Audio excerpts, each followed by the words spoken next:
ज्योति गर्ग। कैसे हो आप सब? तो स्टूडेंट्स, हम अपनी लास्ट वीडियो में रिफ्लेक्शन ऑफ लाइट का जो टॉपिक है वो हम कर चुकी है। तो आज हम उससे नेक्स्ट जो टॉपिक है रिफ्लेक्टिव इंडेक्स वो करेंगे। मैंने आपको लास्ट टॉपिक में भी बताया था रेयर और डेंसर मीडियम के बारे में कि रेयर मीडियम क्या होता है और डेंसर मीडियम क्या होता है। तो आज हम रेयर और डेंसर का कंसेप्ट करेंगे स्पीड ऑफ लाइट के केस में। तो देखो, रेयर मीडियम क्या होती है कि जिसमें जो लाइट की स्पीड है वो फास्टर ट्रेवल करती है, मतलब फास्ट चलती है, ठीक है। और डेंसर मीडियम क्या होता है? जिसमें जो लाइट की स्पीड है वो क्या होती है?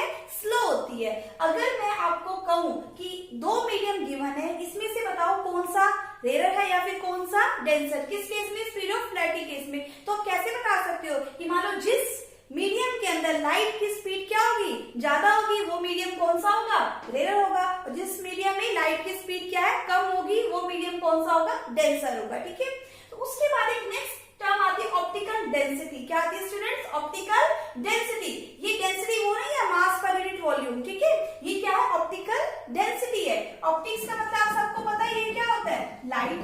क्या होता है ऑप्टिक्स का मतलब? लाइट। मतलब ये जो डेंसिटी है वो किससे रिलेटेड है? लाइट से रिलेटेड है। एक तरफ से अगर हम बात करें कि ऑप्टिकल डेंसिटी को हम क्या कहते हैं? Refractive index. क्या कहेंगे? Refractive index. और रिफ्रैक्टिव इंडेक्स का जो हमारा सिंबल है स्टूडेंट्स, वो म्यू भी लिख सकते हैं या फिर एन भी लिख सकते हैं। क्या लिख सकते हैं? इसको बोलते हैं म्यू और इसको बोलेंगे एन। दोनों ही सिंबल किसके हैं? रिफ्रैक्टिव इंडेक्स के। तो हम इसे रिफ्रैक्टिव इंडेक्स भी कह सकते हैं और साथ में ऑप्टिकल डेंसिटी भी कह सकते हैं, ठीक है। अगर हम कहें कि कोई भी मीडियम वो जितना ज्यादा डेंसर होगा, इसका मतलब उसकी ऑप्टिकल डेंसिटी उतनी ही ज्यादा होगी, उतनी ही ज्यादा उसकी रिफ्रैक्टिव इंडेक्स होगी। या फिर कोई भी मीडियम है वो जितना कम डेंसर होगा, उतनी ही उसकी ऑप्टिकल डेंसिटी भी क्या होगी? कम होगी। और साथ में उसकी रिफ्रैक्टिव इंडेक्स भी क्या होगी? कम होगी। देखो जैसे यहाँ पर अगर मान लो किसी मीडियम की रिफ्रैक्टिव इंडेक्स ज्यादा है, तो उस केस में जो लाइट की स्पीड होगी वो क्या होगी? कम होगी। मैंने बताया आपको, अगर मीडियम डेंसर है तो स्पीड क्या होगी? लाइट की स्लो होगी। वैसे ही मैंने यहाँ बताया कि अगर रिफ्रैक्टिव इंडेक्स ज्यादा होगी तो जो लाइट की स्पीड है वो क्या होगी? कम होगी। अगर ऑप्टिकल डेंसिटी क्या होगी? कम होगी, तो जो लाइट की स्पीड है वो क्या होगी? ज्यादा होगी। यहाँ से दोनों में से एक रिलेशन निकल के आ रहा है। यहाँ पे देखो, ये इंक्रीज करे तो ये डिक्रीज कर रही है, ये डिक्रीज कर रही है तो ये इंक्रीज कर रही है। तो यहाँ इन दोनों में से हम एक रिलेशन लिख सकते हैं कि mu is inversely proportional to V. इसका मतलब क्या है? जो रिफ्रैक्टिव इंडेक्स है वो स्पीड ऑफ लाइट के इनवर्सली प्रोपोर्शनल आ रहा है। मतलब अगर स्पीड ऑफ लाइट ज्यादा होगी तो रिफ्रैक्टिव इंडेक्स कम होगी, अगर स्पीड ऑफ लाइट हमारी कम होगी तो रिफ्रैक्टिव इंडेक्स क्या होगी? ज्यादा होगी। दोनों एक दूसरे के क्या है? इनवर्सली प्रोपोर्शनल है। अब आगे यहाँ देखो आप, मैंने क्या लिया? ट्रांसपेरेंट सरफेस लिए। अगर मान लो एक मीडियम से लाइट आ रही है तो वो कहाँ जा रही है? ट्रैवल करके सेकेंड मीडियम में जा रही है, ठीक है। तो सेकेंड मीडियम में जाकर लाइट की क्या हो गई? स्पीड में क्या आ गया? चेंज आएगा। मैंने बताया है कि रेयर मीडियम में लाइट की स्पीड क्या होती है? फास्ट होती है। और डेंसर मीडियम में जो लाइट की स्पीड है वो क्या होती है स्टूडेंट? स्लो होती है। जब लाइट एक मीडियम से दूसरे मीडियम में जाएगी तो उसकी स्पीड में क्या आएगा? चेंज हो जाएगी, ठीक है, उसकी स्पीड। अगर मान लो रेयर टू डेंसर जाए, रेयर में क्या है? फास्ट और डेंसर में क्या है? स्लो। तो यहाँ पर लाइट की स्पीड ज्यादा होगी और इस मीडियम में क्या होगी? कम हो जाएगी, स्लो हो जाएगी लाइट की स्पीड, ठीक है। तो हम अगर ये वाला कंसेप्ट करें, रेयर टू डेंसर जाएगी तो टूवर्ड्स सी नॉर्मल क्या होगी? ये रे बेंड हो गई। ये इंसिडेंट रे और ये कौन सी है? रिफ्रैक्टिव रे है, ठीक है। तो इस केस में कहा जाएगी वो टूवर्ड्स सी नॉर्मल क्या हो जाएगी स्टूडेंट्स? बेंड हो जाएगी, ठीक है। अगर मैं मान के चलूं, ये वाला जो फर्स्ट केस है इसमें रिफ्रैक्टिव इंडेक्स कितनी है? म्यू1। और इस केस में रिफ्रैक्टिव इंडेक्स म्यू2। और यहाँ पर जो स्पीड ऑफ लाइट है फर्स्ट मीडियम में वो है v1 और सेकेंड मीडियम है स्टूडेंट्स v2। क्या हो गई? v2। इसमें म्यू1, यहाँ म्यू2 हो गई और स्पीड ऑफ लाइट जो v1 है और इसमें कितनी हो गई? v2, ठीक है। अगर मैं बात करूं म्यू2 बाय म्यू1 की, किसकी बात करूं? म्यू2 बाय म्यू1 की, मतलब refractive index of second medium with respect to first medium. तो वो किसके इक्वल आएगा? हम इस फॉर्मूले से निकाल सकते हैं, ठीक है, क्योंकि दोनों क्या एक दूसरे के इनवर्सली प्रोपोर्शनल है। क्या है? दोनों एक दूसरे के इनवर्सली प्रोपोर्शनल। तो मैं इस केस में क्या लिखूंगी? म्यू2 बाय म्यू1 is equal to v1 by v2। मैं ये नहीं लिखूंगी v2 बाय v1। अगर यहाँ पे ये दोनों एक दूसरे के डायरेक्टली प्रोपोर्शनल होते तो मैं क्या लिखती? म्यू2 बाय म्यू1 is equal to v2 by v1। But यहाँ पर ये दोनों क्या है? एक दूसरे के इनवर्सली प्रोपोर्शनल है। तो मैं यहाँ पे क्या लिखूंगी? म्यू2 बाय म्यू1 is equal to v1 by v2। ये क्या है? Refractive index of second medium with respect to first medium is equal to ratio of speed of light in first medium divide by speed of light in second medium, ठीक है। अब आगे देखो, इस चीज को कैसे लिख सकते हैं? ये लिख सकते हैं mu reflective index of second medium with respect to first medium. क्या है? Reflective index of second medium with respect to first medium is equal to V1 by V2। ये हमारे पास रिलेशन आ गया। अगर हमें एक मीडियम की रिफ्लेक्टिव इंडेक्स निकालनी हो किसके रिस्पेक्ट टू? किसी दूसरे मीडियम की, ठीक है।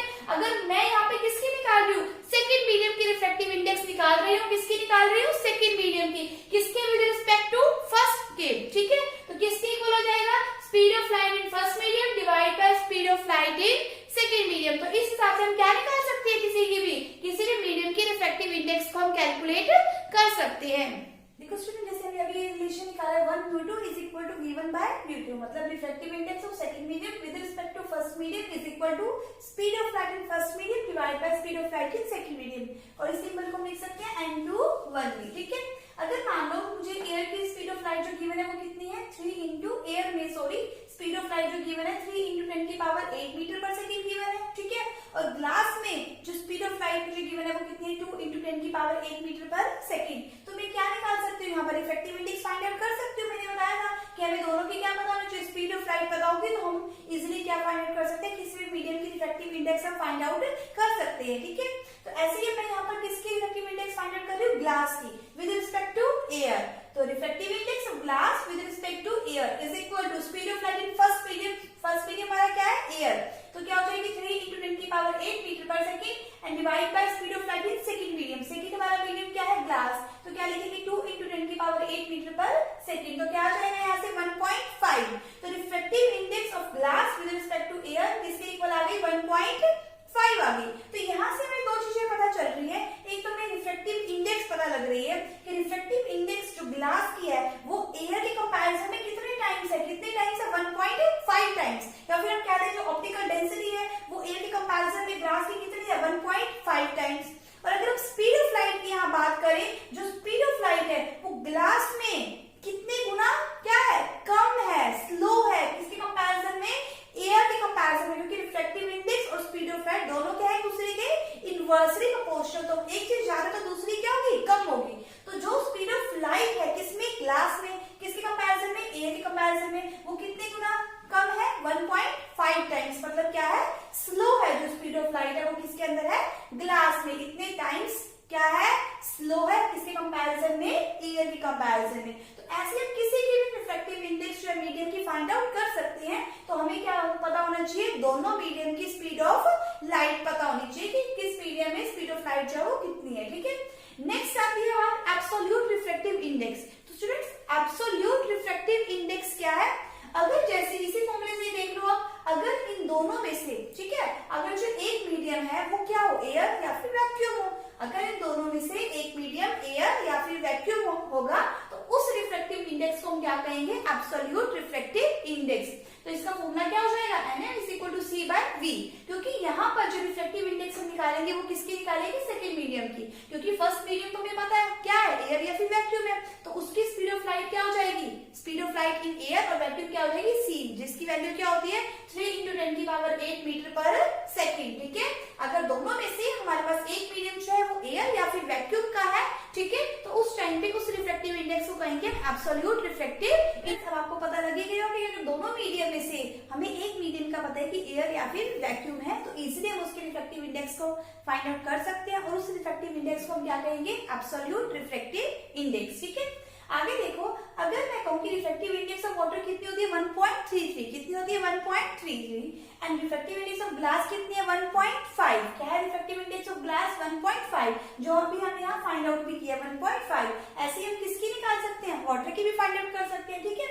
अगर मैं आपसे क्वेश्चन पूछूं कि light will travel faster in which, water और ग्लास, कि दोनों में से, दोनों मीडियम हमें गिवन है, एक वाटर का है और एक ग्लास का है, तो दोनों में से जो लाइट है किसमें फास्टर ट्रैवल करेगी? आप इस क्वेश्चन को थोड़ा सोच के बताओ मुझे एक बार, ठीक है, कि फास्टर किसमें ट्रैवल करेगी? वाटर में या फिर ग्लास में? ठीक है स्टूडेंट्स, मुझे मेरी वीडियो के नीचे कमेंट बॉक्स में जरूर बताएंगे कि इस केस में हमारा आंसर क्या आएगा, वाटर आएगा या फिर ग्लास आएगा। दोनों की रिफ्रैक्टिव इंडेक्स हमें गिवन है, हमें बताना है कि जो लाइट है वो इन दोनों मीडियम में से किस मीडियम में फास्टर ट्रैवल करेगी। तो आज हमने अभी अभी क्या किया है, हमने रिफ्रैक्टिव इंडेक्स के बारे में पढ़ा है कि रिफ्रैक्टिव इंडेक्स क्या होती है, ठीक है, और किस मीडियम में जो लाइट की स्पीड है वो फास्टर होती है या फिर स्लो होती है। और दूसरा हमने क्या पढ़ा, ऑप्टिकल डेंसिटी क्या होती है, ठीक है। सभी स्टूडेंट्स ये ध्यान रखना कि ये ऑप्टिकल डेंसिटी जो है वो ये मास पर यूनिट वाली डेंसिटी नहीं है, ये क्या है, लाइट के रिलेटेड डेंसिटी है, ठीक है। ऑप्टिक्स का मतलब क्या होता है, लाइट, तो ऑप्टिकल डेंसिटी का मतलब ही क्या होगा, रिफ्रैक्टिव इंडेक्स से रिलेटेड, ठीक है। उसको हम ऑप्टिकल डेंसिटी भी कह सकते हैं, रिफ्रैक्टिव इंडेक्स भी कह सकते हैं। अब आपको इसका फॉर्मूला पता लग गया, refractive index of second medium with respect to first medium is equal to v1 by v2, मतलब speed of light in first medium divide by speed of light in second medium. अगर दोनों में से दोनों की हमें क्या गिवन है, स्पीड गिवन है, तो इजीली हम क्या निकाल सकते हैं, उसकी रिफ्रैक्टिव इंडेक्स फाइंड आउट कर सकते हैं, ठीक है। ऐसे ही अगर हमें दोनों मीडियम में से एक मीडियम का पता है क्या है, एयर या फिर वैक्यूम है, तो उसकी रिफ्रैक्टिव इंडेक्स को हम क्या कहेंगे, एब्सोल्यूट रिफ्रैक्टिव इंडेक्स। तो स्टूडेंट्स हम ये एक न्यूमेरिकल कर रहे हैं, देखो क्या है, find the speed of light in water if absolute refractive index of water is 1.33 और 4/3। हमें क्या फाइंड आउट करनी है, क्या देखो, speed of light in water find out करना है, और हमें क्या गिवन है, absolute refractive index of water हमें गिवन है, कितनी है, 1.33 और 4/3 है। तो आपको पता है हमारे पास एब्सोल्यूट रिफ्रैक्टिव इंडेक्स का फॉर्मूला क्या है, अभी हमने किया है, NM is equal to C/V। ये किसका फॉर्मूला है, absolute refractive index in medium second, ठीक है। आपको पता है फर्स्ट मीडियम क्या होता है इस केस में, एब्सोल्यूट वाले केस में, या तो एयर या फिर वैक्यूम, जिसकी स्पीड ऑफ लाइट क्या होती है, जिसमें 3 × 10⁸ मीटर पर सेकंड। हमें पता है C की वैल्यू क्या है, 3 × 10⁸ मीटर पर सेकंड, ठीक है। ये हम पुट करेंगे, तो पुट कर दो, NM is equal to C की वैल्यू क्या है, 3 × 10⁸ मीटर पर सेकंड, ठीक है। V हमें फाइंड आउट करना है, मतलब speed of light in water हमें क्या करना है, फाइंड आउट करना है, जबकि हमें यहाँ पर एब्सोल्यूट रिफ्रैक्टिव इंडेक्स क्या गिवन है, 4/3, हम पुट कर देंगे। NM की जगह हम क्या पुट करेंगे, 4/3 इज इक्वल टू 3 × 10⁸ मीटर पर सेकंड डिवाइड बाय क्या आ जाएगा, V आ जाएगा। ये हमें फाइंड आउट करना है, तो हम इसको निकालेंगे, डिस्प्लाइज V इज इक्वल टू क्या हो जाएगा, ठीक है, इसको सोल्व कर देंगे, 3/4 मल्टीप्लाई 3 × 10⁸, तो क्या आ जाएगा, 9/4 × 10⁸, ठीक है। तो यहाँ से V कितना आ गया, 9/4 × 10⁸, तो V की वैल्यू हमारी क्या आ जाएगी, 9/4 क्या होगा, 2.25 × 10⁸ मीटर पर सेकंड। तो ये हमारी क्या आ गई, speed of light in water, क्या आ गई, speed of light in water, किसके इक्वल आ गए, 2.25 × 10⁸ मीटर पर सेकेंड। तो आप इसी टाइप से जो भी रिफ्रैक्टिव इंडेक्स के न्यूमेरिकल्स हैं स्पीड ऑफ लाइट से रिलेटेड वो आप सॉल्व कर सकते हो। फॉर्मूला आपके पास है ही सही, ये किसका, एब्सोल्यूट रिफ्रैक्टिव इंडेक्स का, और फर्स्ट मैंने बताया था अभी, ठीक है, refractive index of second medium with respect to first medium is equal to v1 by v2। इन दोनों फॉर्मूले से आप सभी क्वेश्चंस जो है रिफ्रैक्टिव इंडेक्स के वो सॉल्व कर सकते हो। Thank you.